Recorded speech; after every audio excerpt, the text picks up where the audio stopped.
Thank you so much for taking the time to speak with me. I'm looking forward to learning more about your background and Personality Playbook. Um, I went to the first one in September, which I was telling Jen that I had done a Tantra speed dating event like 3 or 4 weeks prior. And yeah, the whole setup of the men get a pouch, the woman put a pebble, whether it's a yes or a no, was a great way to just smoothly allow the woman to make that decision without there being like pressure in the moment. Yeah. So it was cool. It was cool to meet 15, 16, 17 different women and get to know them. And the two of you really structured all of the questions in a way that, stimulated different conversations that could be vulnerable, that could be kind of difficult, but it wasn't too, there wasn't too much pressure.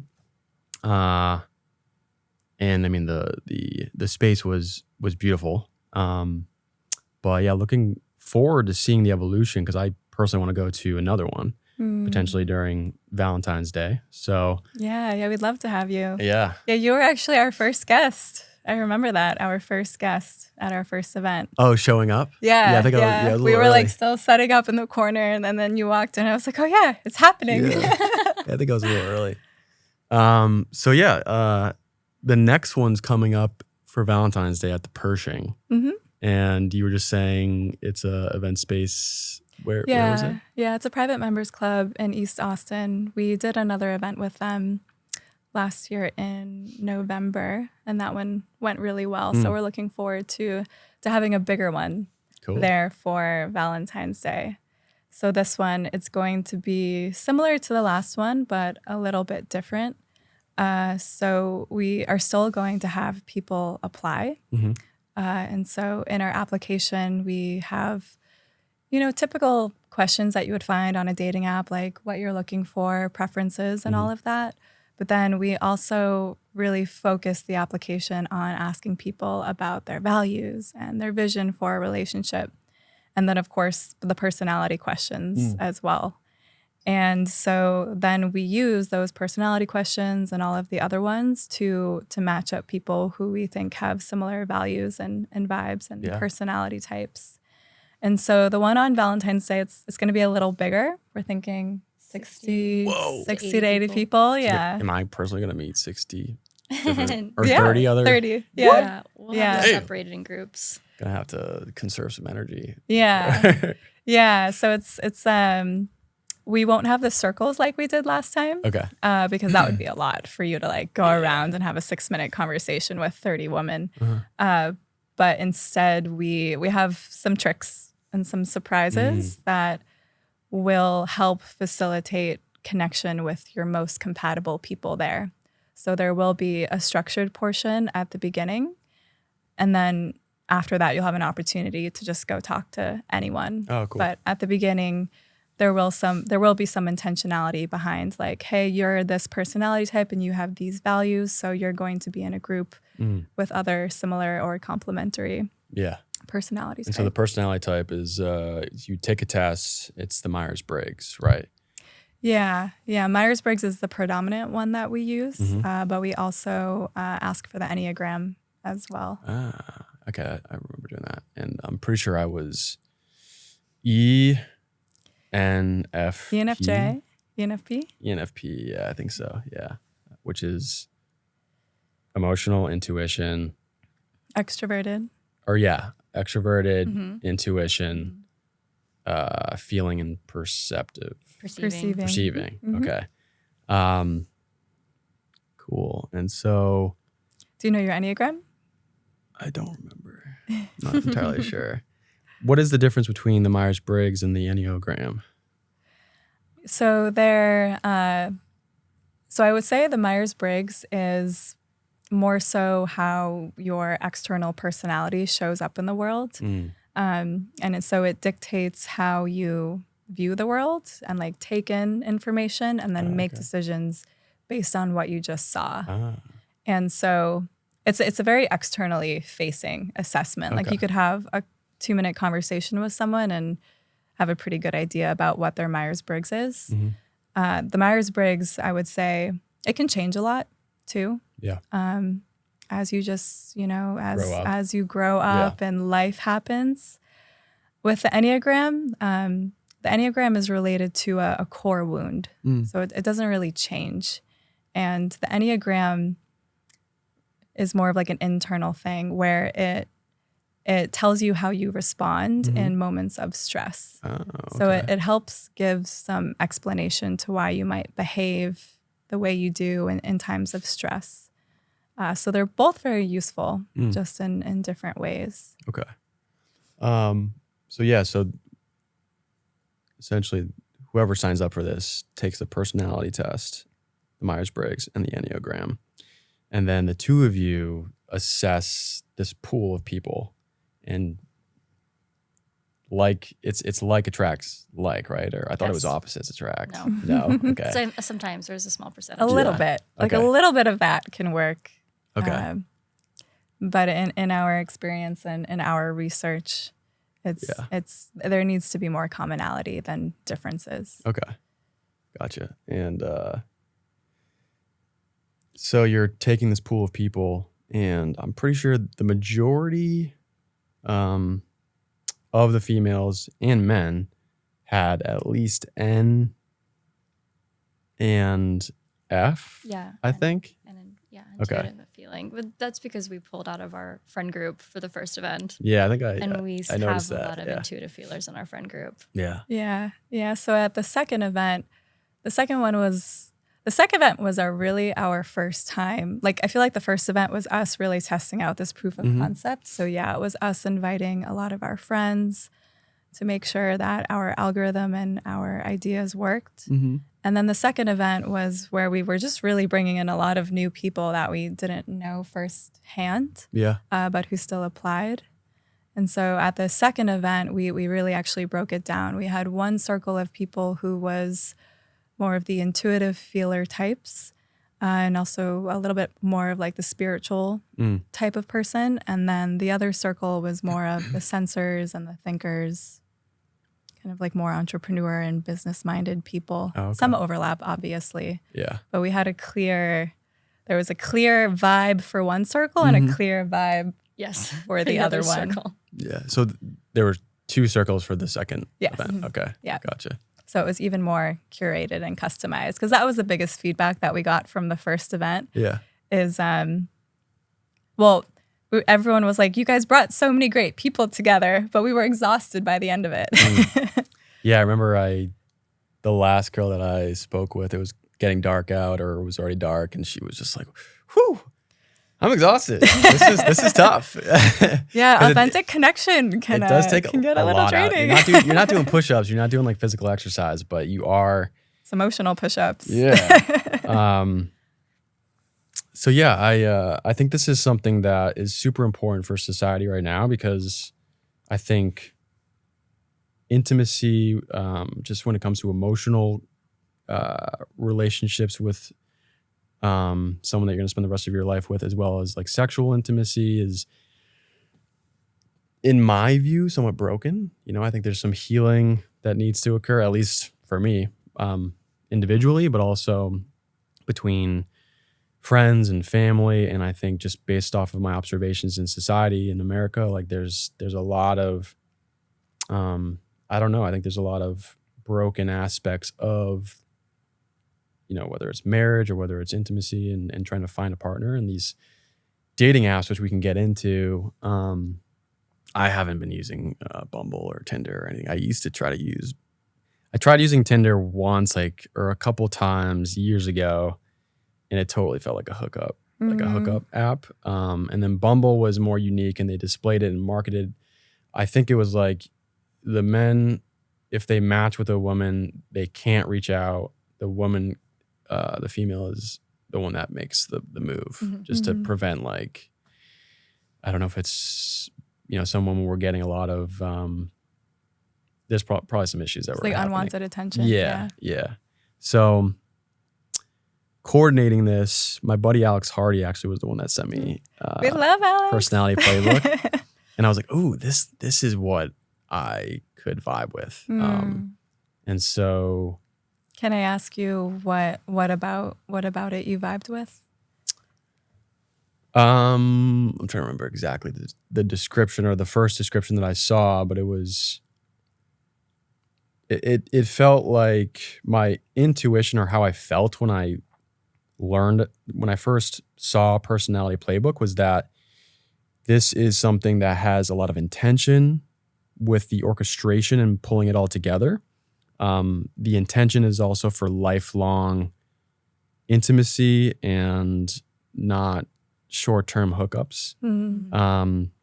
But there's also like sharp articulation with how you are putting people together. It's not just like, hey, here's this pool of 60 people. We don't know anything really much about you. Like maybe if it was like you ask like a couple general questions, it would just like you push them in there and it could just turn out to be, I don't know, somewhat of it's a free-for-all. Yeah, free-for-all. And this is, you're taking the personality test, you're taking I don't know if I'm pronouncing this right. Enneagram. Yeah. And then you're asking other questions about it took a while to fill out the whole thing, which is great. I mean, I think it's important. This is like a super important aspect of life. I mean, I consider it like probably the most important decision of your life is like who you're going to spend the rest of your life with. And so having all these questions answered, you gather them all and you're spending time to really provide or intertwine integrity with like how you're putting these pools of people together. And then, it raises the probability of compatibility. And I think the world needs more love. The world needs more intimacy. And there's certain men in my life that even me just saying the world needs more love is like, to them, they kind of brush it off as that's a feminine thing to say. That's kind of like so there's like some healing that needs to go around like the balance of the feminine and the masculine and being open emotionally to people that you're going to spend the rest of your life with. And I mean, there's just so many people that I've met, including myself and people in my family and friends that have gone through either like sexual abuse or domestic abuse. And so the understanding and like subconscious shadows, if you will, which we can get into, at least it can lead towards a unconscious relationship, and you're not always bringing self-awareness towards it. And so I personally have been, as I've spoken on my podcast, I feel like a broken record, but I've been practicing different points of self-awareness and intentional acts of like bettering myself. And so that's either going to the gym, doing the sauna, doing the ice bath, like taking certain plant medicines that with intention, because I know it's not like it's not like it's going to fix your life. I understand that it's a tool. Yeah, it's a tool. And I've been meditating and really trying to focus on like how I react in certain circumstances. And like this right here, this conversation, and this aspect of my life is something that brings up a lot of fear. And I think it does for a lot of people. And it's like you were saying, it's something that we all want and desire so much, but it's also like very scary. It can be fearful based off of certain experiences that you've had in the past. So I'm curious about, I'm wondering where we can start. We could maybe begin with like, with talking about the flaws of dating apps. And I've got a few notes based off of what you've provided.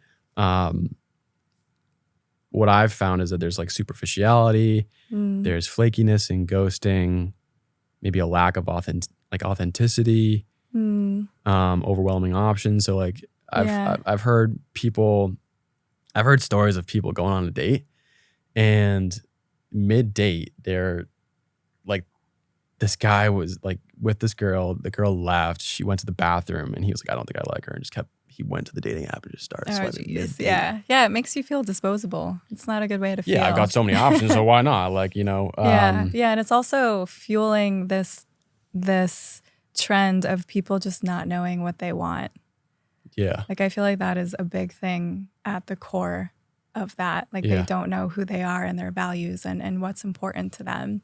And it's impossible to have a fulfilling relationship with someone else if you don't know who you are and what's important to you, because then it's just a recipe for getting into codependency and toxicity. And I mean, we've all done it, right? Like, we've all had those relationships where, like, high school, college, I don't know who I am, but this relationship feels good because it's giving me love and it's giving me attention, and it's really toxic and not healthy, but you know what? At least it's better than being alone and looking at the part of me that's actually really confused and lost and doesn't know what I want. Yeah. So I think, they're not a great way of intentionally meeting like-minded people who are interested in finding long-term love and commitment.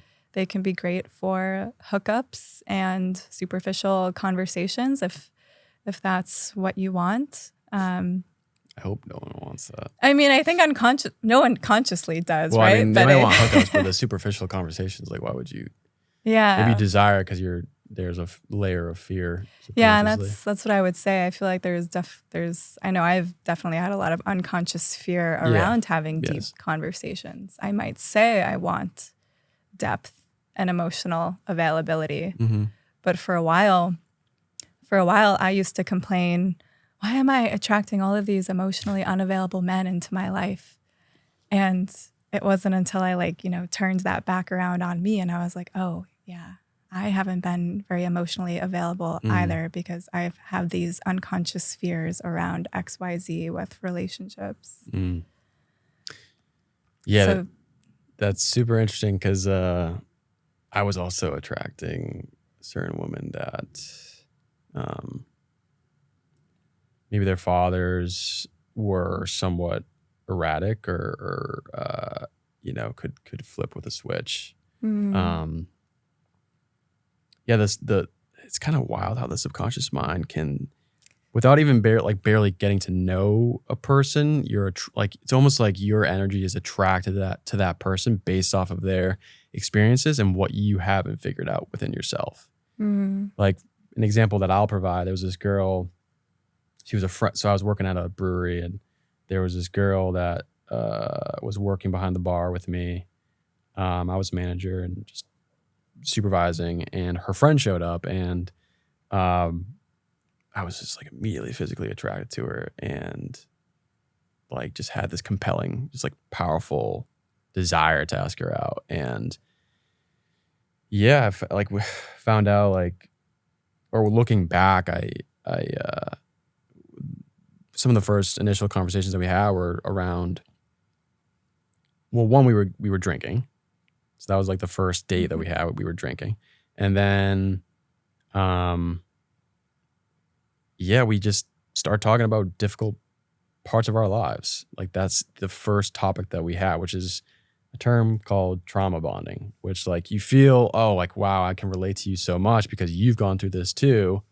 And I was like kind of blown, like looking back, I was kind of blown away by how subconsciously I was like so attracted to this girl. And like first conversation, we had these similarities between difficulties. And there might be a high probability of like a lot of people have gone through difficult circumstances, whether it's domestic abuse or whatever it may be.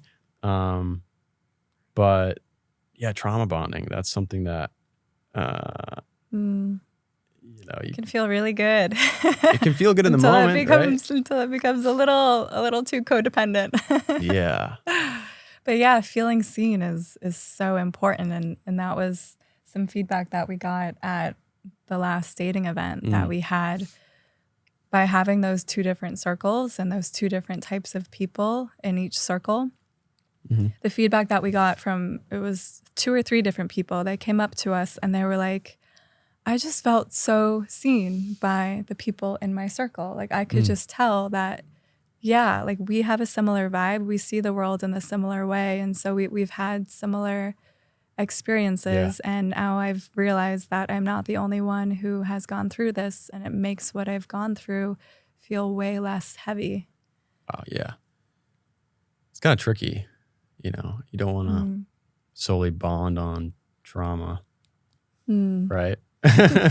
But so yeah, that's like a testament to what the two of you are putting together. I mean, clearly it's helping others be seen and have these conversations and bond in ways that feels healthy, versus going out to a bar and getting drunk and you met on Tinder and you're like your sole intentions to like bring her back home or whatever. So yeah, I mean, I'm curious, are there any other points of feedback that you've gotten that have you seen anybody yet, have like have they been in like a relationship? Yeah. Yeah, we've had a couple of relationships come out of it. Nice. It's the best when you see them posting photos on Instagram. Yeah. It just Feels so good. wake up and makes me so happy when it's the first thing I see in the morning. Makes it feel like it's all worth it. Yeah. We had a couple from the first event. We have a couple from the second event. So that feels like a pretty good success rate so That far. we know about at least. Yeah. Nice. And a lot of friendships have formed, we've heard as well. So we definitely think a Personality Playbook BFF edition is down the road at some point. Cool. Nice. Because personality typing, it's important for all relationships, not just romantic. It's super important for business relationships as well. I think a huge reason why Personality Playbook has been so successful as it's been is also just the dynamic between Jess and I as well. Our personality types complement each other Oh, yeah. really, really well. And we have a lot more understanding and leniency towards like minor aggravations just because we have a deep understanding of each other's personality types. Nice. Yeah. Do you want to get into the 3 and the 5 a little bit? Sure. It's just been beautiful. blowing my mind. Like we actually would love to maybe even get into just make other co-founders aware of this as well. Yeah, the 3 and the 5 is like an exceptional business combination because In the Enneagram. in the Enneagram, like so I'm a 5 and Jen's a 3.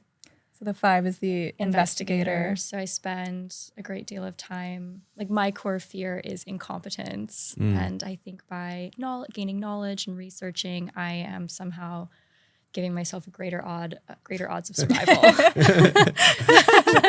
That's why I'm obsessed with reading. And these and core learning. wounds are so animalistic. Core wounds. This is But my we core are wound. animals. Yeah. So I'm getting lots of dopamine as I'm reading. I'm like, yes, I'm surviving here.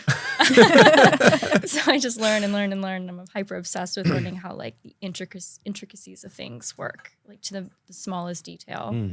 But 5s aren't the best at implementing things. They just live in a world of theories and ideas and deep understanding. Yeah. But applying it is not necessarily my strong suit. So 3s are amazing at taking things and going, this is great. Let's put it out there. Huh. Let's make it happen. 3s are the achiever. And so the core wound of the achiever is, the achiever only thinks she's lovable if she's productive or successful. So my 3 looks at all her 5 brilliance and is like, how can we capitalize on this and share this with people and spread it to the world? Huh. I wonder what I am. Because I love to read a lot too.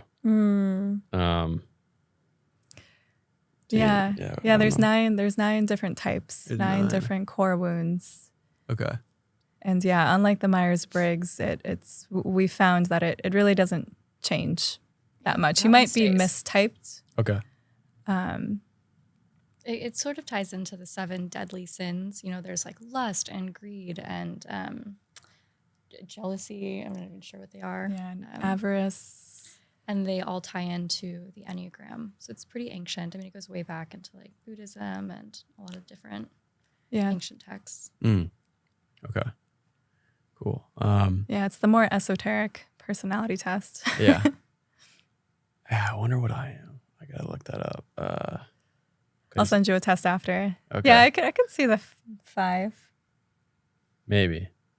But I have been taking more action on trying to facilitate what I'm reading and what I'm learning about. So Yeah. And so for each Enneagram type, there is a path of growth. And so that's also something that we bring into Personality Playbook as well. We don't just see Personality Playbook as, one, it's the place, our mission is to help connect like-minded people in a more intentional way. But then 2, we also want to help people have more deeply fulfilling relationships through personal development and self-awareness. Because self-awareness and having a successful, happy, joyous relationship, it just goes hand in hand. Yeah. And so as part of what we do is we actually have a matchmaking app that we have that we are in the works right now. Okay, cool. And so as part of that, we also want to help people grow and grow into healthier, happier versions of themselves so that they can then show up in relationships as a healthier, supportive partner. Yeah, I think it's super important to, the practice of meditation for me has been one where, it can be kind of overwhelming if you're constantly self-aware of yourself moment by moment, but I think it's important, and then eventually it becomes automatic. And yeah, you don't want to be unconsciously just projecting at your spouse or your partner. No. So yeah. It's not a fun place. No. But a lot of people are in it. Yeah. I've seen it. So speaking to personal self-development and undoing the conditioning from childhood, curious what maybe books or practices that you know of would you recommend to just people that come to these events? I think a book I read that totally transformed my life was the book Attached. Okay. It's about attachment theory, and I read that book and it completely shattered my worldview. I feel like I woke up from a dream after reading that book. I had a clear understanding of all of my relationship dynamics with my parents, with anybody at work, intimate relationships. That was my point of growth. That was when I started trying to change my attachment style and work more towards secure.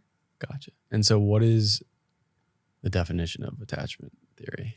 Attachment theory is how you relate to your partner in a relationship. Okay. So you have anxious, you have avoidant, and you have securely attached. So securely attached people are 50% of the population. 25% are anxious, 25% are avoidant, and there's a really, really small fraction of people that are fearful avoidant.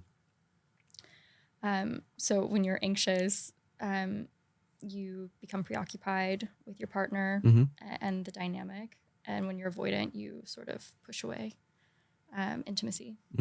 And unfortunately, anxious and avoidance are particularly drawn to each other, causing the anxious avoidant loop, which I have participated in several times. So have I. I'm avoidant, she's anxious. I'm anxious. And I now only date securely attached partners, and that's been transformational for me. Nice. Yeah, I'm trying to think. Yeah, when I was in middle school, I think I was avoidant as well. So if you are avoidant, how did you practice or get to the level of being that securely? Yeah, that's a great question. Yeah. Mental gymnastics. I was also a gymnast. I really was a gymnast, but I just did it in my mind instead. So yeah, mental gymnastics, but the mind is a beautiful thing. You can burn new neural pathways, and you can really get yourself out of those loopholes that seem to get stuck. You get stuck on if you just rewire them and meditate and tell yourself, what would a securely attached person think and do? Eventually, you rewire that and you stop having these avoidant tendencies. Okay.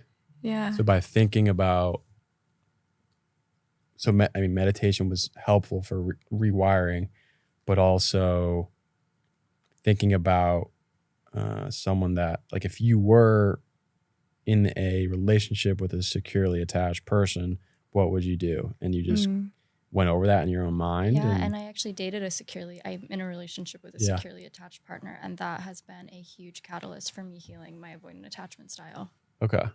Yeah. Nice. If I was dating an anxious attached person, it would be a much more difficult journey. Yeah. It's not impossible, but it's a lot more difficult. Yeah. Yeah, it's helpful to see an example, right? If you don't have an example of what a secure relationship looks like, then it can be hard for the brain to visualize that, right? Yeah. And that also shows up in friendships. And I mean, friendships and even business relationships are a beautiful place to practice having a secure attachment style. And, what do we mean by secure? It's, well, like if something comes up, if I get triggered by something, like we had a thing a few weeks ago where I got triggered by something, and I didn't say anything immediately because I wanted to just think about it a little bit and just see where it was coming from. Sure. So I started by looking inward first instead of just being like, oh my God, Jess, like, what are you doing? Like, I took a step back and let the emotion settle and realized what part of me was getting triggered. And then called her up and just said, hey, when this happened, I was experiencing this. I was feeling this. Can we talk about it? Yeah.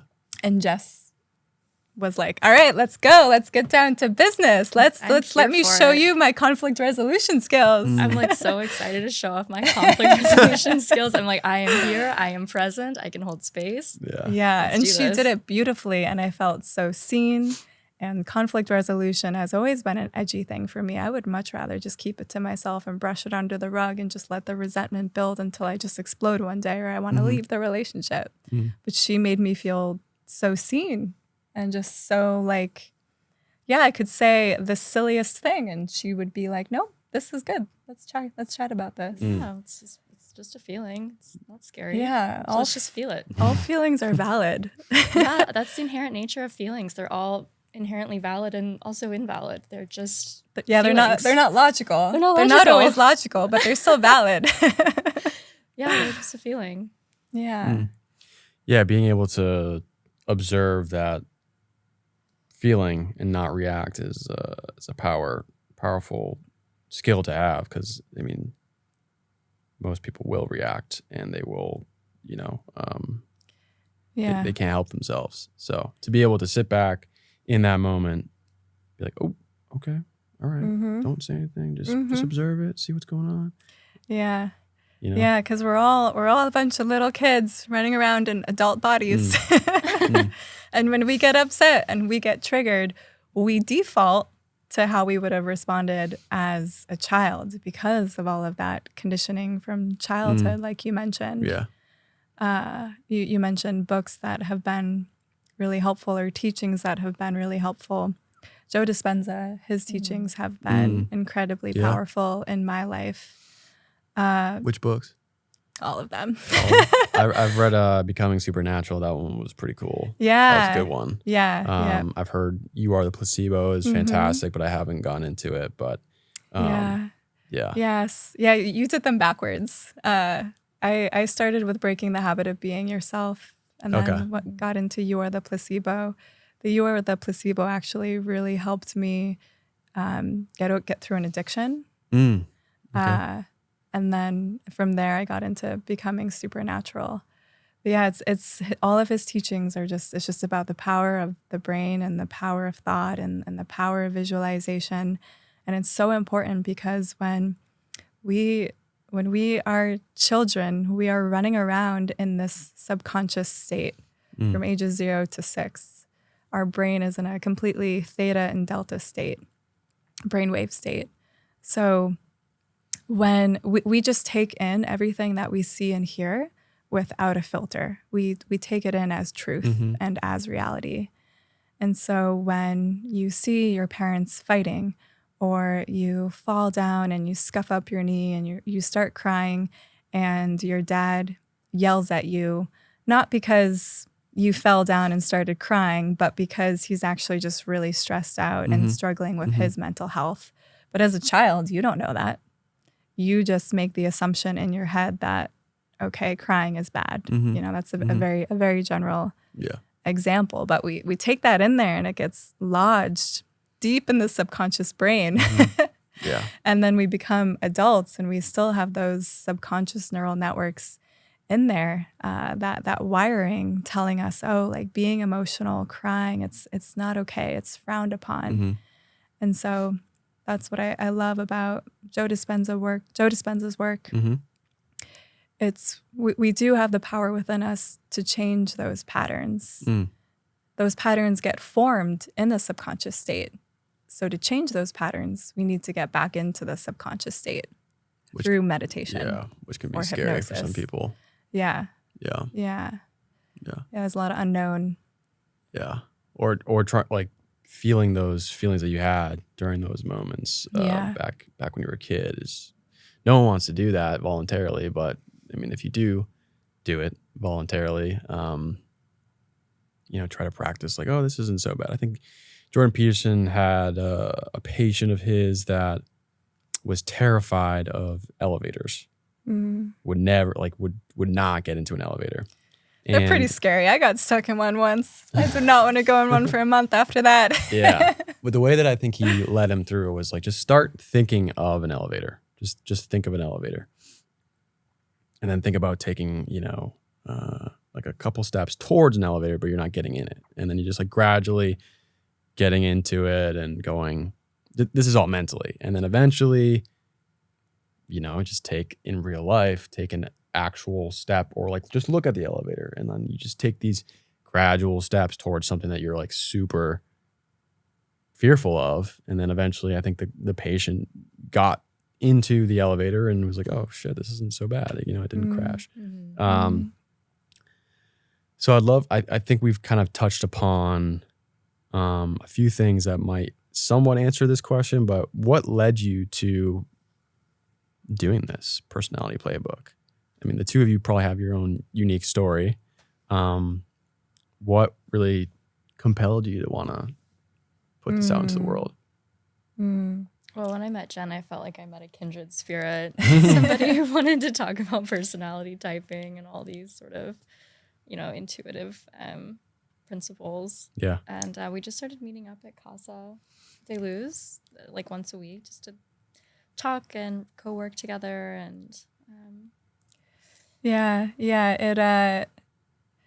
say we both had a lot of interest in this stuff before we met. And when I say stuff, I mean we've both always been fascinated with just the psychology of human behavior and why we do the things that we do. And and not to speak for ourselves, maybe it would be cool to like let us both share a little bit, but I know we have both shared a lot of just painful pasts around toxic relationships.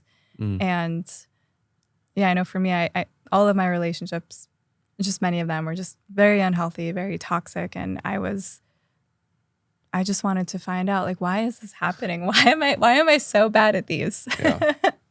I want a committed devotional relationship so badly, but they've just been so painful in the past. Why is this happening? Mine was definitely, I've always been interested in it, but I had a very painful breakup earlier this year, or last year. That spurred quite a bit of this like deep 5-brained research, Enneagram 5 research. I just couldn't figure out how two well-intentioned people just couldn't make it work, and why these dynamics were happening. I mean, I think he was pretty anxious and I was pretty avoidant, so there was that, but definitely caused me to go into a pretty big deep dive into like relationship psychology. Yeah, it's the beauty of pain being a catalyst for growth.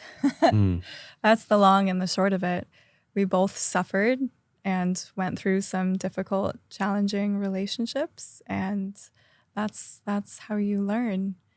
And earlier this year we met at a party, and it was kind of like love at first sight. The minute she started talking to me about Enneagram and attachment styles. And I was like, oh, yay, like someone I can talk to about this stuff. And from there, we actually started thinking about writing a book about relationship psychology and attachment You got theory. an app, And you got a book, you got yeah. Well, Crushing the book has this metamorphosed into an Instagram account and into a business. Mm-hmm. Really. into a business. Yeah, but we really want this to be a one-stop shop for anything that you could need to have a deeply fulfilling relationship. Mm. And it's also something I'd want to use, you know, like these events are something, I mean, I'm in a committed relationship, but it's something I'd want to use. Like for me, I think going into a setting in person where I know that I'm going to have the same cognitive functions as the people I'm in the same group with, you know, even their attachment style. Like if I can pick somebody I know has a secure attachment style, I know that's going to be most beneficial to me. Like that's just taking dating and making it scientific and efficient. I mean, we're all pretty busy. I don't have a lot of time. Mm-hmm. So if I can make it more efficient and intentional, I'm all about it. Okay. And I think a lot of people share that same sentiment. Yeah. So for people that are watching this and they're thinking, maybe this is like causing them fear, I'm wondering like, you know, people that you've spoken to as well, how you can provide them, maybe not assurance, but just because at the end of the day, I think that it's up to, you know, that person to show up and like do the work themselves, but also you're orchestrating this and trying your best to make it flow well. Like some of the more common fears that people have and trying to provide them with like, yo, you can do this. I don't know if you have any messages for those people. People who have some fears Yeah, about like coming doubts to a about- dating yeah. event. Yeah. About dating or coming to a dating event? Both? You know, it could be both. Well, I'd say outside your comfort zone is where the juice is. Yeah. That's where the fun is. I mean, dating, like we were talking about this earlier. A lot of people expressed to us before our last event that they had a lot of anxiety about coming to an event because let's be real, it's really scary to date because it means that you get to be vulnerable with someone. But we aren't really taught to be vulnerable growing up. We're kind of just taught to do the opposite, to hide those emotions and to hide that vulnerability deep under wraps. And so the way that we actually start all of our dating events is we ask everyone, who here is anxious? And then we both immediately raise our hands because we are. Like we're anxious for different reasons because, you know, this is all new for us. It's scary. I personally never thought I would be hosting events. I used to have such a fear of public speaking, so much so that it would give me panic attacks and I would end up in the ER. Both did really well for the first We're one. introverts. Yeah. We're both introverted. But we just care about the mission so much that we're willing to deal with public speaking and hosting events. Yeah. And if we didn't confront that fear, because fears are they're meant to be confronted. I agree, yeah. So once you confront it, you realize it can't actually kill you. Yeah, I refused to watch our last podcast. I had a fear of talking on camera. I didn't like my voice. And I refused to watch our last podcast. And Jen said, enough's enough. And she came over. Watch we it. ate popcorn and Look watched at it it. We watched it together. on the big screen. Oh, yeah, on a projector screen. How did that go? Actually, it was a transformational experience. I mean, your clips were great. I wasn't. You're doing great right now. After watching it, I wasn't. I was like, okay, that's not so bad. Yeah, we're still alive. We're still here. I feel that fear too. Like I do the editing for all these episodes. So like I'm literally watching myself because you have to focus on switching cameras. We've got 3 cameras in here. And so you have to like intimately look at the person and know when to switch the camera when you're editing. So I'm like looking at like listening to the guests and also looking at myself. And then it's just like the judgmental mind comes in. It's, oh, you could have said this. You're saying too much. And like you kind of came off like a douche there. I don't know. It's like just, you know what I'm saying? Like, so I understand why you wouldn't want to watch it. But I also was told that I listened to some podcasts and it was like, you should watch them because then you can kind of reflect on your speech and what you're doing, maybe that you can improve upon, and how you can carry the flow of the conversation better. And so Yeah. I feel you on that. Yeah, it's good for, I feel like we got some ideas for how to fine tune our messaging a little bit, but yeah, we're all so hard on ourselves anyway. Yeah. Our inner critic can take a break. Seriously. Like go to Puerto Rico for a week, sit on the beach. I don't need you right now. Thank you for all of your help, but not needed right now. Just Yeah. be quiet, be quiet. Yeah, and then just one other quote that just came to mind Sure. that your question just reminded me of. Your question about if someone has a fear about dating or coming to a dating event.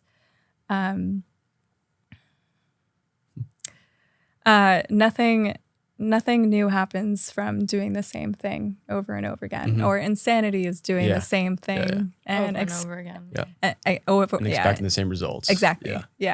Yeah. So it's doing new things is what life is all about, because otherwise our tomorrow is just going to be another version of today. Mm-hmm.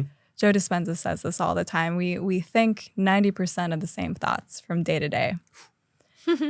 And just think about all of the people out there trying to change their lives. You're not going to change your life if you're thinking 90% of the same thoughts, because our thoughts create our reality. Our thoughts inspire actions, which inspire new behaviors, which inspire new experiences, which then inspire new thoughts and emotions. And so it all starts with having new thoughts and taking new actions. And yeah, it's meant to be edgy. It's going to feel edgy. Yeah. Yeah, and I mean, I've got a note here. Relationships are the ultimate tool for personal growth, and how it's a direct mirror. Oh, yeah. And that always, kind of stirs up a little bit for me. And plant medicines, working out, eating right, doing all these things can be great to improve your health.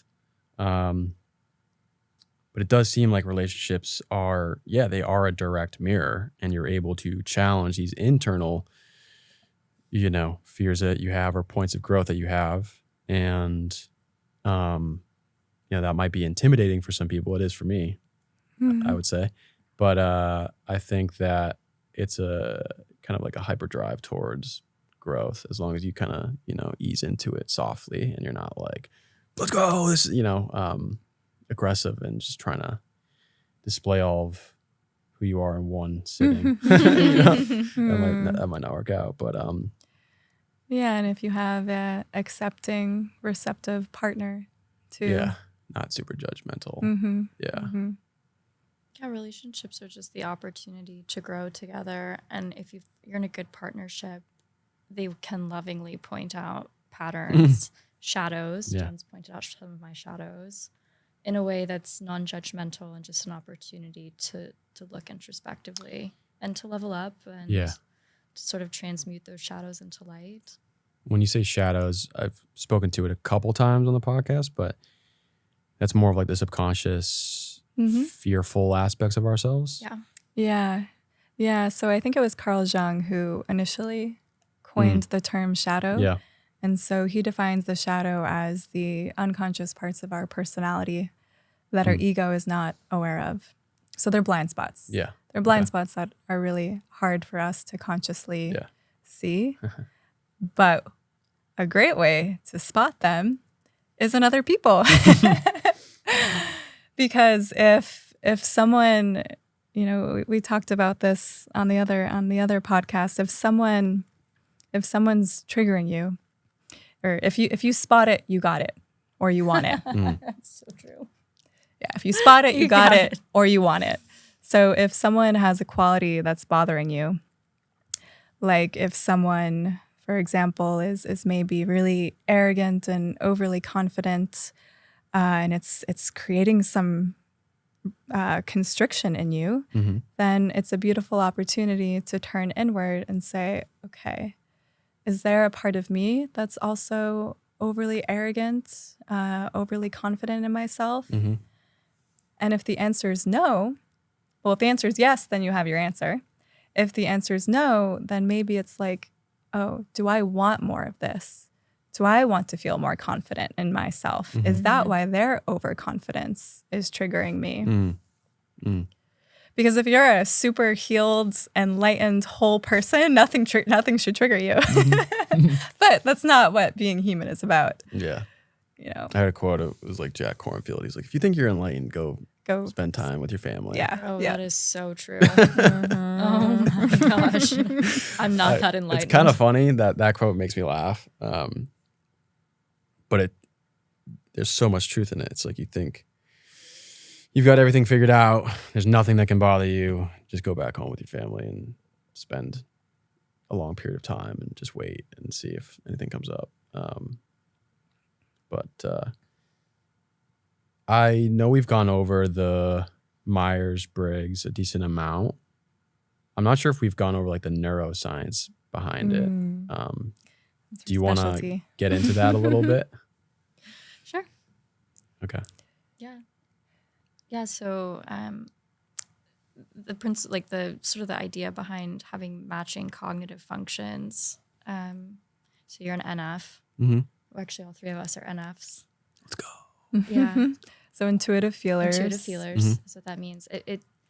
Intuitives' brains on an EEG light up very randomly, almost like a Christmas tree randomly twinkling. Okay. You know, it just kind of in these random places. And that's why intuitives are so good at cross-correlating patterns in their conversation and sort of jump from conversation to conversation topic. And they're like make connections making easily. connections. And maybe we're talking about a farm and it brings up this memory I had when I was 5 years old and I was living in North Carolina. And and then we talk about my grandmother's, recipe. And you move into so many different conversation topics. And when you do that with a sensing type, they think it's a bit odd and it doesn't make much sense. Yeah. Sensors use the left part of their brain when they're communicating. They're really grounded in details. There's exceptional storytellers. Everything has a beginning, a middle, and an end. Yeah. They're usually engineers, architects, things that require fine detail, finely tuned details. So when we're doing matchmaking, we tend to put sensors with other sensors and intuitives with other intuitives. Just the conversations intuitives have with each other are pretty seamless. And sensors love getting in the weeds, into the details with each other. Yeah. And it doesn't mean that sensors and intuitives couldn't be in a happy relationship. Oh, I'm dating a sensor. Yeah. Because there's I would say there's a lot more. We have a whole algorithm. Yeah. At this point, but my sensor has a feeling. He's a feeling type. Okay. And we share our primary function is feeling. Yeah. And we both of our worst function is thinking. You two are both into intuition. Yeah. You both have your lead function is intuition. Yeah. And that's actually the most important we found in compatibility. Just making sure that dominant lead function is the same. So that's a primary thing that we look at, but it's not the only thing. We look at a lot of different things, also like at values and the Enneagram as well. And also percentages are really important as well. Percentages? Yeah, your percentage of intuition or of feeling. Okay. So when you take the Myers-Briggs online, like in the 16 Personalities website, it will tell you are 70% extroverted and 80% intuition and 60% feeling, something like that. Okay. And so as a quick example, if we had someone who is 99% sensor and we had someone who was a 99% intuition, they would just have a really hard time having a conversation because the 99% intuition type would want to talk about hopes and dreams and how this philosophies and just how the energy here is just bringing up this old memory about yada yada yada, and the sensor would be like, you're an alien.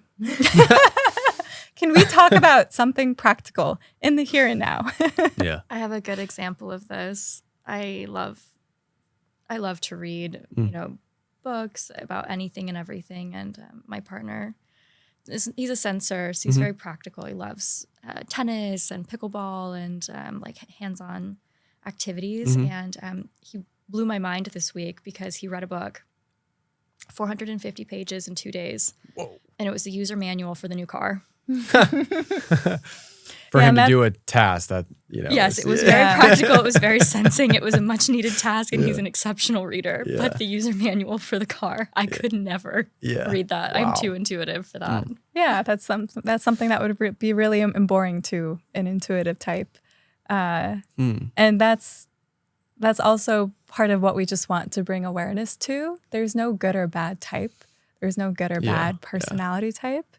It's just about realizing that our brains are just seeing the world in a different way. Right, And that's actually really beautiful that we're all different and we're all unique.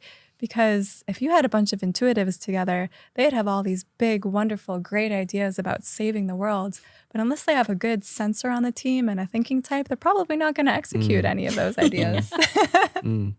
So they're all good, and there's a balance. Yeah, I'm curious for the non-romantic personality playbook events, like the friendships or the relationships or business relationships, because I feel like I have friends that are. I'm pretty confident they're introverted and they're sensing, and the other two are Feeling and thinking. Feeling and thinking. I feel like I have a friend where we've had really good conversations, and he's like the total opposite of me. In what way?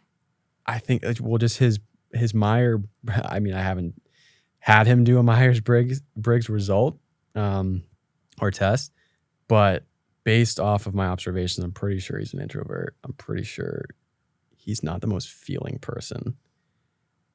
He's very sensical. He's very into his senses. And we've had some fantastic conversations, and we're good friends. So I'm just like, I'm wondering that, like, does that happen every once in a while? Is that a common thing? Statistically speaking, romantically, it does happen. Okay. But it's usually with ESTJs and INFPs. ESTJs. And INFPs.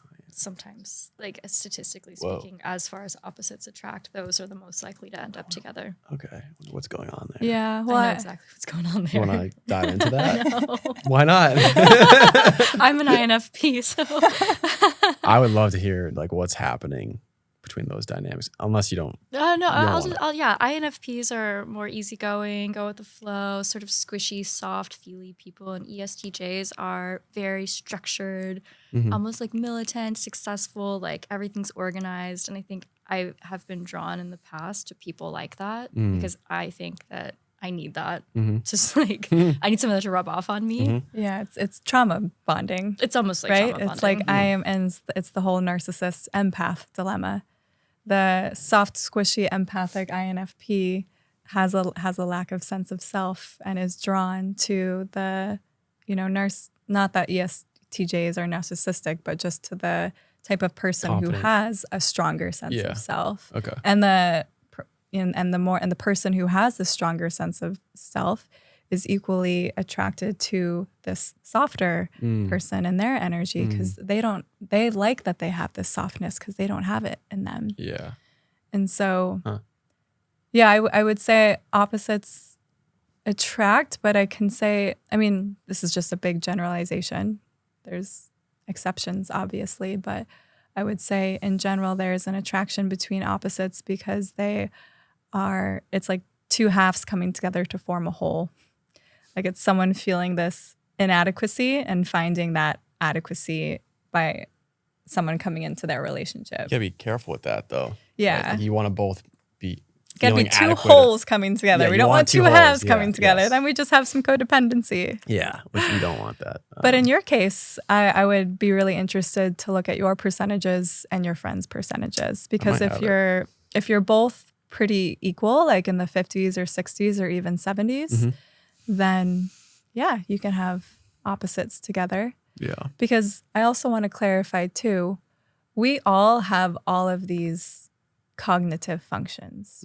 We all have the ability to be introverted, extroverted, use intuition, use sensing, use feeling, use thinking. It's just that one becomes our more dominant Like function. default. Yeah. Yes, it's our default, exactly. Mhm. But we do have the ability to strengthen all of the other functions. Okay. For example, I know for me, I actually test up lesser on the feeling now, which makes a lot of sense because now I'm running a business and I can't let my emotions get the best of me all the time. I gotta just make decisions quickly and be more decisive now. And so it makes sense that I test up not as a thinker, but just more towards the middle. Yeah, doing a podcast, it's interesting. Like, you want to balance that as well. Like you want to be able to obviously have feelings and not be super Cold. logical and cold. But there are conversations like this where I do have to tune into the feeling aspect, or when someone's presenting a story that's like, yeah, it's a lot of emotions, or I'm talking about Bitcoin and it's just fucking logical stuff. You know, I mean, it's this balance. It's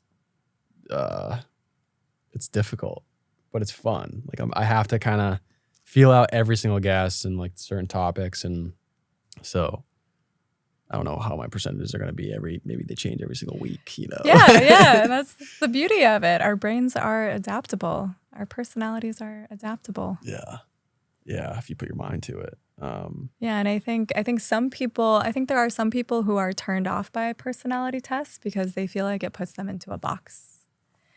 And it puts them into this defined little box, and I have to stay in this box and I can never come out or be something else. And it's not about that. We see personality tests as one way to learn about learn about yourself. Because there are many ways to learn about yourself, and learning about yourself, it's a lifelong journey of peeling back the onion, and then you realize you peel back that layer and you realize there are 10 more to go. Yeah. Yeah, and I think personality tests, like I'm INFP, so like I think taking that test, the thing that stuck out to me the most is my extreme perceiving ways. And when I notice that I'm being a perceiver now, I'm like, oh, I'm doing that thing where I want to just think about 100 different options and have anxiety and not choose one of the 100. Yeah. And like, I'm just willing to sit with that because I just want to like take my time and think about which one's best, versus like Jen and my boyfriend are both J's, like they're judging and they just get a decision out of the way. And then they free up this mental space that I've never had no idea that I could do. So now I practice being more of a judger, and I just make a quick decision so I can free up mental capacity to focus on something else. But if I hadn't read Myers-Briggs, I would never have even had the construct in my mind that I am doing something, I'm perceiving, and I need to switch over and start using a little bit more of my judging function. Yeah. Yeah, it allows you to have so much compassion for yourself and acceptance.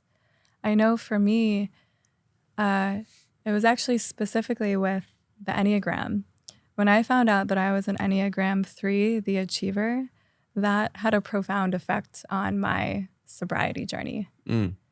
Because it allowed me to see the addicted part of me with so much compassion and so much grace. How so?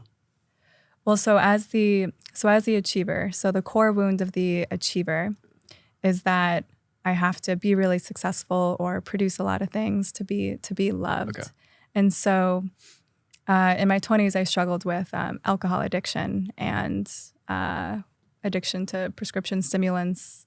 It's like a majority of Americans. So. Yeah. And it makes so much sense why I was addicted to those substances, because I wasn't taking stimulants to go party a lot. I mean, I was doing that, but I was more so taking them so I could stay up really late and create a bunch of business plans for these businesses that didn't go anywhere, but so that I could do a lot of work to get promotions and to be seen as more successful. Because to my achiever, to my Enneagram 3, that's how I thought I would finally be loved and get love. Yeah. And, I love what Gabor Mate says about it's not about what substance. Don't ask yourself, like, it doesn't matter what substance you're addicted to. It's what is the addiction doing for you? That's what you want to look at. And so my addiction to stimulants, it was giving me endless energy, which is liquid gold to the achiever who thinks like, oh, the more motivated I am, the more love I can get. And alcohol was numbing my emotions so that I didn't feel as much, so that I could be more productive. And so just finding all of this out, it just allowed me to have so much compassion for that addicted part of me, because she was just trying to get me love and get me acceptance. I think ultimately that's what every human being is trying to do, trying to go back and receive love, and it may not always be in the healthiest way. And I have a similar background, and I was telling Jen, before Jess got here. I think it's 2 days until I'm 1 year sober from alcohol. That's amazing. And like the year and a half to 2 years prior, I wasn't even really like drinking that much. It was just like this kind of organic, natural way of easing into it. But I did have phases in my 20s. I started drinking when I was like 14. And it was kind of this innocent, like, oh, this makes me feel good. This feels like I like the sensations of this. I'm laughing with my buddies. And I also was like a pretty big feeler. I'm intuitive. I can feel other people's energy pretty sensitively. And I think that comes from protective mechanisms that I formed at a very young age from certain abusive stages or events. And alcohol would help numb. It would help, like, when there's, for certain life situations for other people, it might just be totally like, this is normal. It doesn't really cause me to be over stimulated, but I don't know, for me it would, and I'd get made fun of, or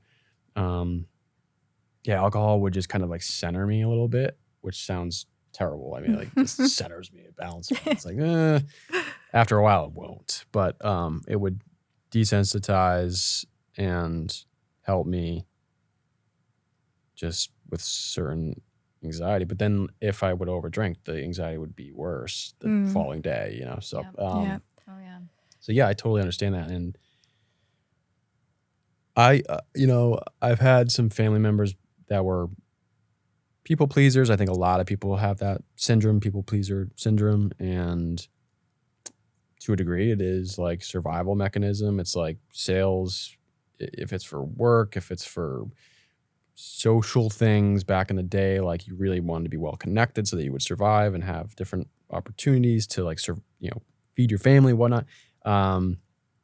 But in modern day society, it can kind of turn back on you, and there's an inauthenticity to it and a lack of integrity. And so I found myself never wanting to disappoint someone, and part of that comes back from like, there was this person that was like, yo, if you don't do this, you're gonna experience pain, So I was like, okay, please let me control my environment so that you do not, bring pain, and it wouldn't even matter. It was like, no matter what I did, it was like, you're still gonna experience pain.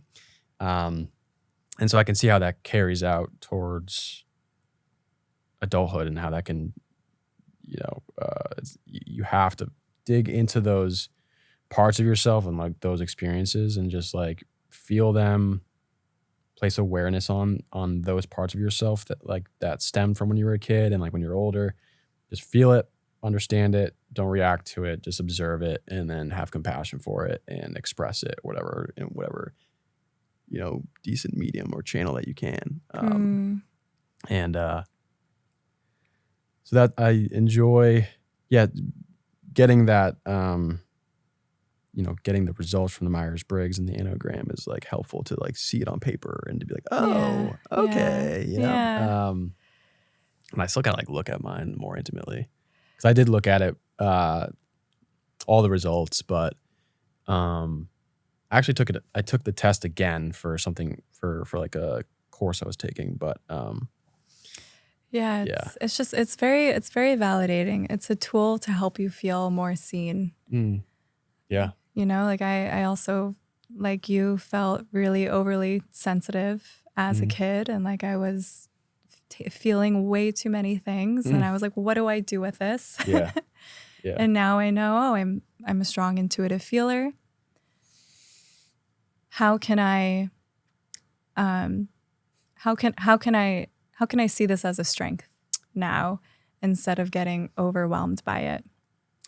And it's, I remember being in my first job out of college was the most draining job ever. I was analyzing patents all day.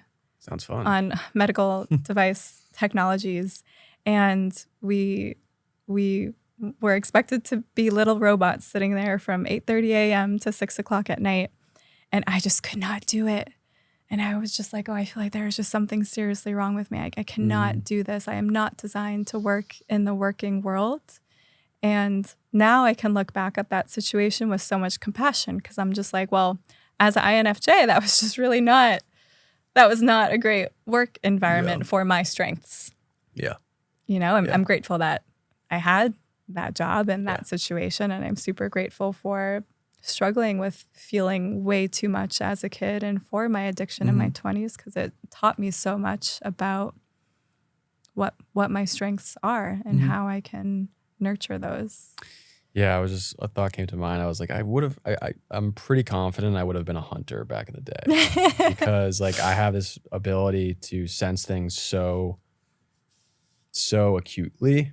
And I think that's why I numbed with alcohol at times.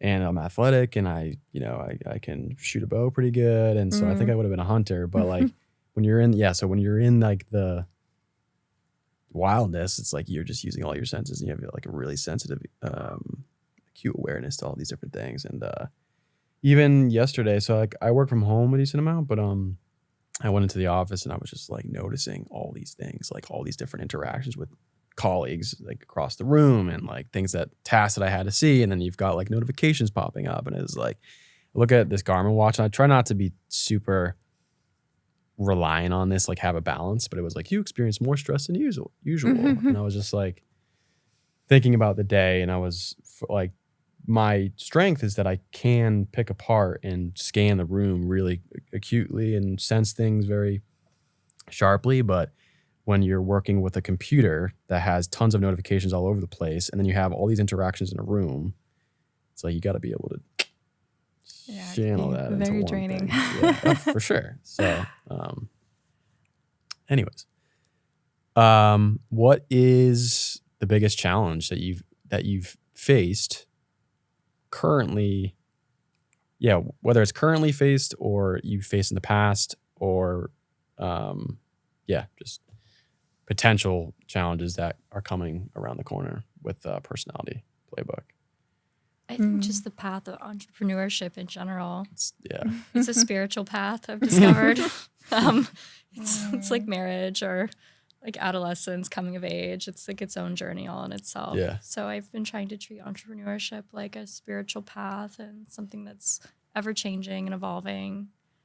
But yeah, and just getting comfortable with doing lots of new things all of the time. I feel like we have just been constantly pushing new edges since the beginning of this, and it's been beautiful. It's been amazing. We've had a lot of really amazing opportunities come our way.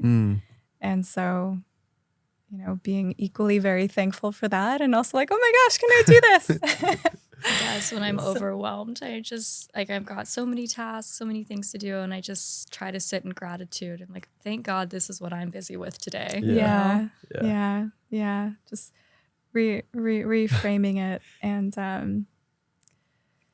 and just trusting that it's at the end of the day, we are helping people connect. And honestly, that doesn't feel like work.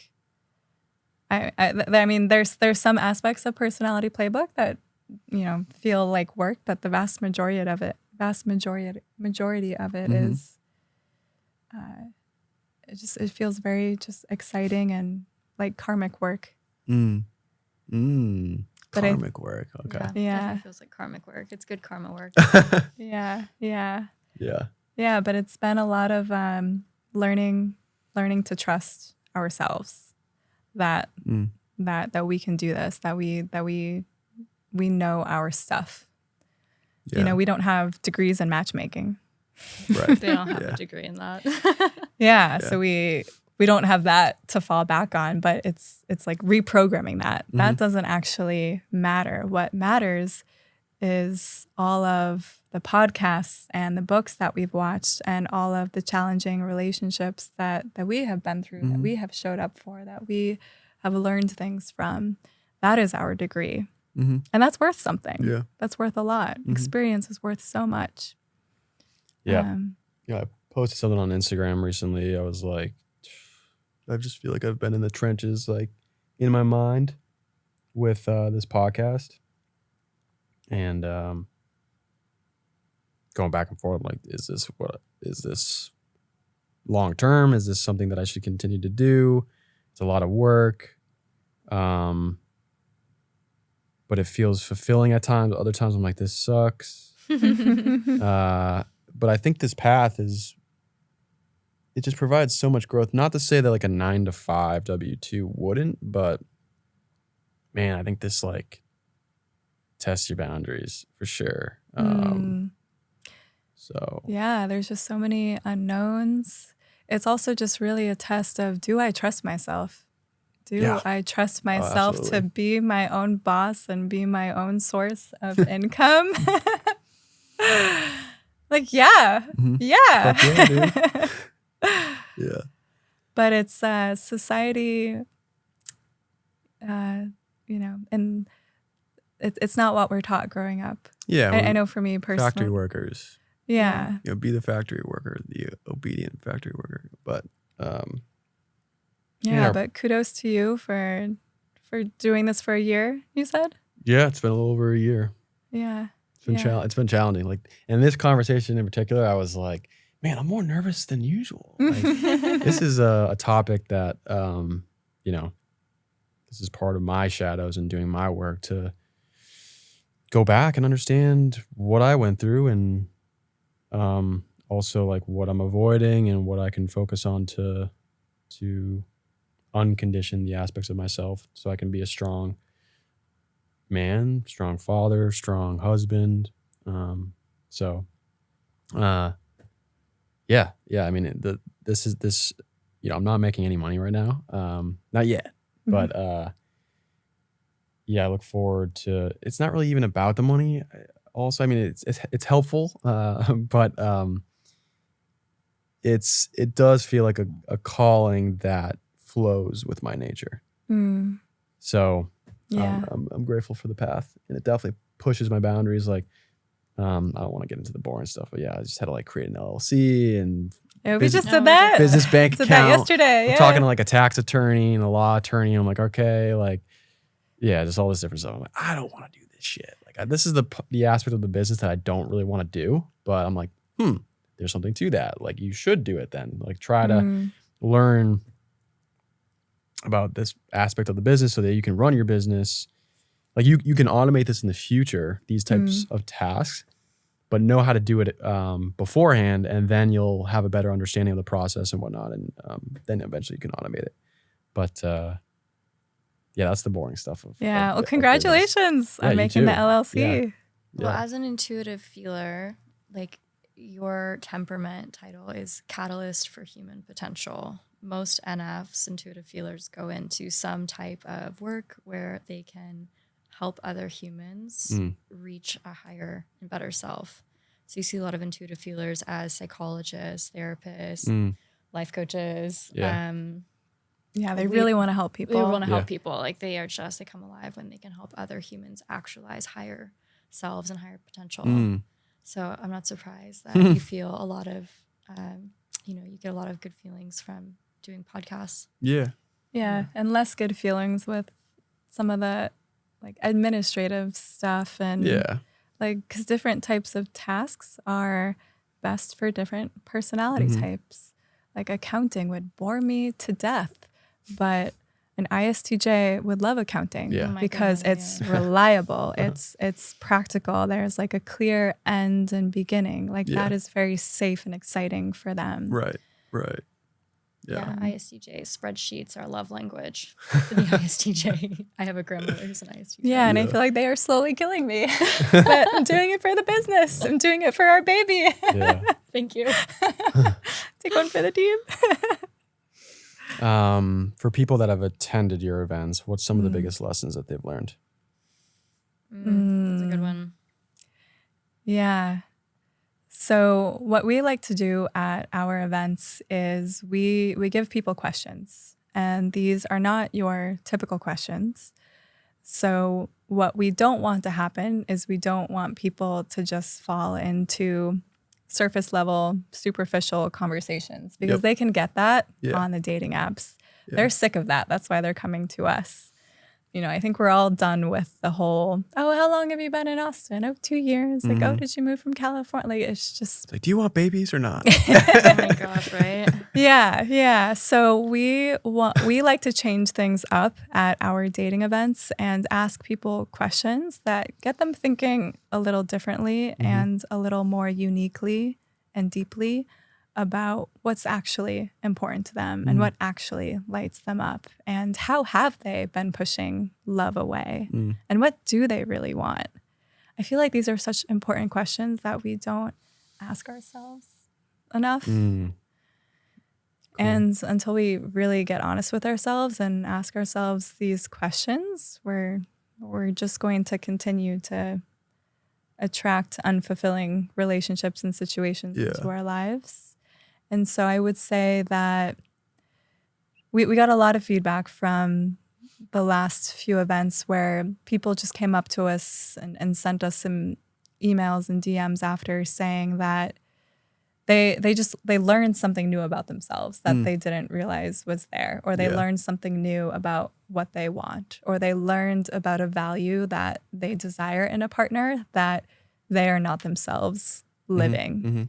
And now they have an action item. Now they're like, okay, let me focus on XYZ moving forward. So it's been, honestly, that's been amazing to watch. Just all the self-discovery and self-realizations and epiphany moments that people have had. We sound like such intuitive feelers right now. Catalyzing humans. Because we've also had feedback from, and this has been really, really great feedback from some of the sensors and thinkers. They thought some of our questions were just a little too out there, not actually practical. They were correct. So so next time we're gonna have more of a mix. We're gonna tailor the questions a little more towards sensors and thinkers and then intuitives and feelers. We will have some deep questions, and we will have some more practical, fun ones as well. I'm interested in what those questions would look like for the sensors and the thinkers, because I'm an intuitive and a feeler, so. Yeah, so we had one woman had an idea for just asking more practically, how many kids, like what do you see your family life being like? Like, do you want kids? Or what's your favorite hobby? Or what's your daily routine? And sensors are such exceptional storytellers. They love to tell stories.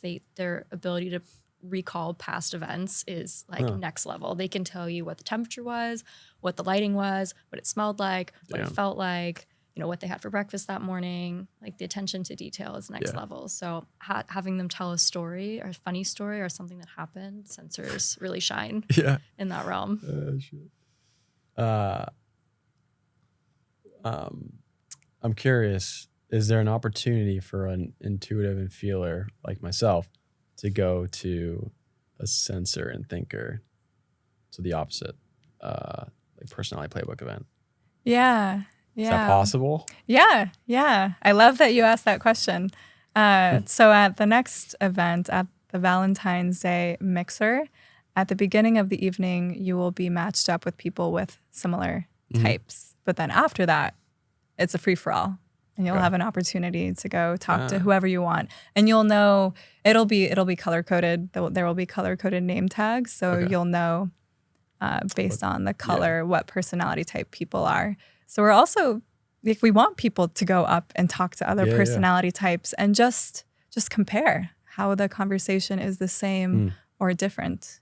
Yeah. Because also another thing that I is a big mission with Personality Playbook, and what we want people to walk away with is just more empathy.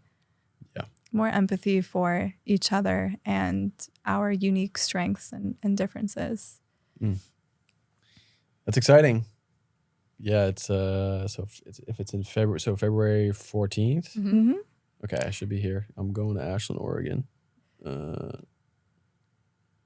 think I leave, just after that. So Yeah, we'd love to have you. yeah. Yeah, and if any of the listeners want to come, we have a link in our bio that they can apply. We did make the application shorter. Okay.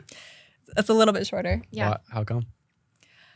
It was feedback or feedback that it was very long. But I mean, I was willing to do it all. Yeah, it's still pretty long. I mean, and I feel like that's a good thing because it's weeding out people who aren't taking finding commitment and authentic connection seriously. But yeah, I think there were also some questions that we didn't quite need in there. And we also made our own shortened personality test. Okay. Cool. The future of Personality Playbook. You've got a book, potentially, an app. Yes. You've got the events. We have private matchmaking clients as well. Actually, let's tap into that real quick. So what would I expect from, because obviously the events, it's group. So I'm assuming, is this like one-on-one? So like I'm with the two of you and then you pick someone else, or is it just I speak with you and you're like mentors? Yeah. So we are working with you one-on-one to find you exactly what you're looking for, basically. Okay. So with the dating events, we can guarantee that you're going to meet some cool people and some people with similar vibes, but we can't guarantee that we are going to find someone who matches everything that you are looking for because the dating events is just people who apply. Yeah. Which we have had a lot of success. We've had several couples come out of the dating events, but with the private matchmaking, that's like, honestly, it's Jess and I forming a relationship with our client and getting to know them really, really well. And we do all the personality tests with them as well. And then we go out and scour our database, scour our network for what they're looking for. Oh, okay. I thought you were like, all right, so we go out to events with you, like no, you're by their side, and so it's like, oh, I don't know. I do feel like a wing woman though. Yeah. I do feel like that sometimes. Okay, so cool. That's an interesting opportunity for people. They just want to, because that seems like it might be more like effective and right to the point. Yeah. So if you It's for clients who are willing to pay a little more for more efficiency in finding their person. And the personality typing is really what separates us from other matchmakers out there, because in our research, we really haven't found any other matchmakers that use that. And we've just really seen the importance of it in our lives and our clients and the dating events. Yeah. So that's a big factor that we bring in, because it's easy to match people who have similar values and who check the boxes. But what I feel like is often being overlooked by other matchmakers is the long-term compatibility. That's where looking at personality typing and cognitive functions can be really, really insightful. Because if people have similar cognitive functions, like if you have a sensor thinker and a sensor thinker together, they're going to see the world in the same way, make decisions in the same way, resolve conflict in the same way, communicate in a very similar way. And that just makes things so much easier in the long term. Yeah. Not to say that different cognitive functions, like we said, can't be together, but another aspect that we bring in is teaching our clients about how their match's personality type is a little bit different or how it's similar, and giving them some ideas for how they could bridge the differences in how their brains and their hearts are perceiving the world. Yeah. Okay, cool. And so for the long term of Personality Playbook, you got some schemes going on? Yeah. I think we are most excited about this matchmaking app that we have in the works. We don't want to share too much about it just yet, but we will have more of an update on that in a month or so.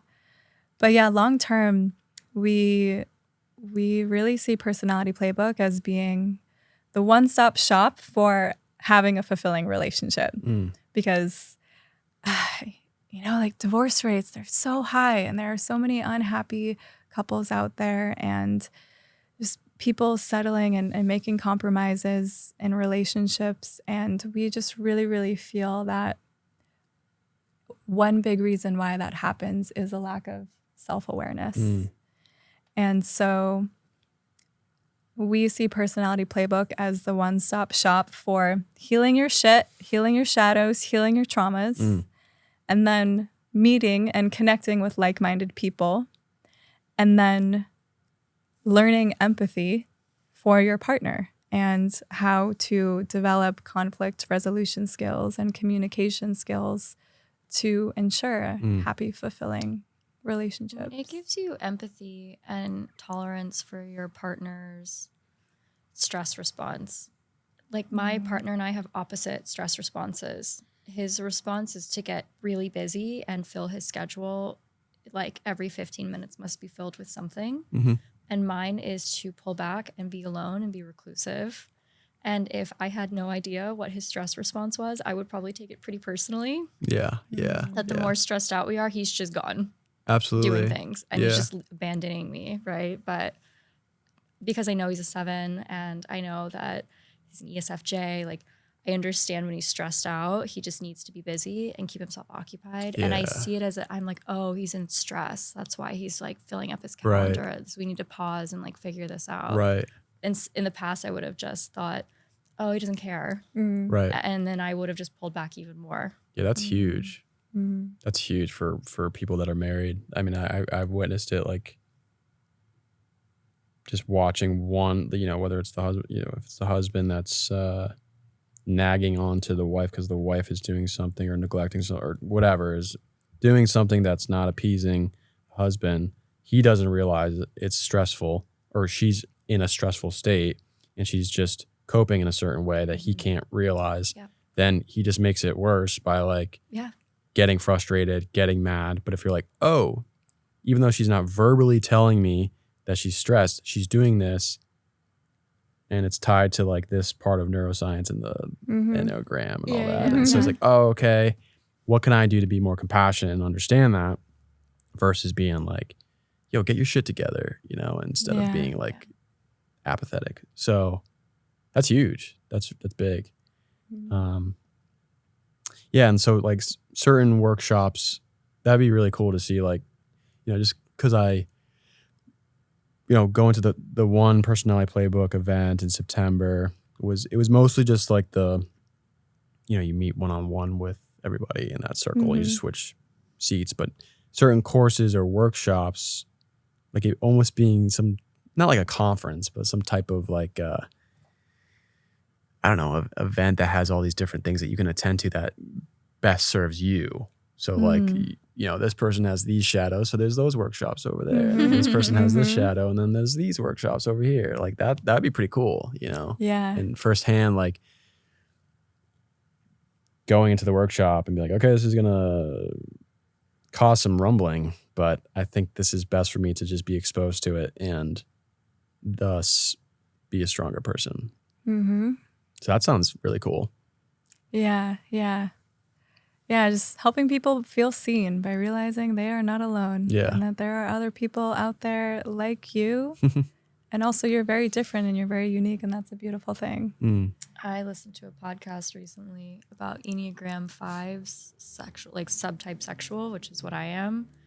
And I had my jaw on the floor for 45 minutes. I couldn't believe how much these people all over the world sounded exactly like me. Exact same thoughts. I mean, it could have been things that I said. It just happened to be Carol, who's 45 in England, said the same thing. I was blown away by it. I've never felt so seen and so understood in my whole life. It made me absolutely feel like I'm not alone. You said subtype sexual. What is that? There's 3 subtypes: social preservation, sexual, and Social. Social. Okay. Yeah, so then there's to this stuff. Yeah, so there's 9 times 3. There's actually 27 different Whoa. types of the Enneagram. Okay. And there's yeah. wings. You have wings too. Yeah. It gets deep. Yeah. So Ooh, there's I got a some lot homework of to do. different flavors. Cool. Well, I want to be mindful of your time, and if there's anything, any other topics or anything on your heart that you want to express, I want to open up to the two of you. Not sure if there's anything we didn't cover that you'd like to cover, but happy to also conclude it. So it's up to you. What are you thinking? I feel good. Yeah, I feel like we talked about all the different decent amount, personality types, the events. Yeah. Yeah, I mean, I would just say for anyone maybe hesitant about getting into personality typing, like it's really just a beautiful tool. Like for me, it opened the door to stepping into my personality and my authenticity with greater strength. And, like Jess was talking about earlier, like it just helps us value our strengths and see where we have opportunities for growth. And I just think that's all. Sweet. So I'll link all the information in the show notes, and next event, Valentine's Day, February 14th. February 14th. Pershing. Mm-hmm. Show up. Let's go. Challenge yourself. But yeah, thank you so much for your time. Appreciate it. And I think that'll be it. Yeah. Cool. Thank you, Shane. Peace.